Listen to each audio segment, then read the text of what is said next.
আসসালামু আলাইকুম। আমি আমার যে কইছিলাম যে আমার ভিডিও দিব গরুগুলার আমি যে গবাদি পশুর গাছ হাঁটি আপনারা ভিডিও পাইছেন কিবা এখানে আছে গরুগুলা সকালে করতে বা করলাম বা হরিয়া আপনার একটা ভিডিও বানাইলাম আপনার উদ্দেশ্যে। তবে আমি তো তখন দুবাই প্রবাসী কইছিলাম, ঠিক আছে নি, এটা প্রবাসীর জন্য ভিডিওটা আমি বানাইছি।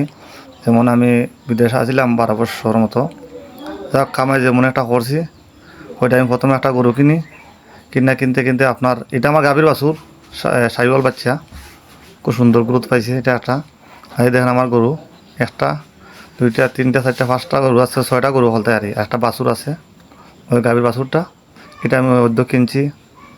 আর আপনার আমি দেখাইতেছি আপনারা দেখো কা। আর এই এই আর একটা গাভী আছে, এটা আলাদা আলাদা রাখছি, আমার জায়গা কম এই কারণে আমার রাখা হয়েছে এখানে। আর আপনারা দেখুন আমার ভিডিওটা কীরকম ভালো হয়েছে নি। আর আশা করি আপনারা দোয়া করতা পরবর্তী ভিডিও আপনার দিব। ওকে, ভালো তো আসুন আপনারা, দোয়া করবা আমার লাগি। আচ্ছা, পরবর্তী ভিডিওতে আপনারা দেখাইমু। ওকে, আসসালামু আলাইকুম।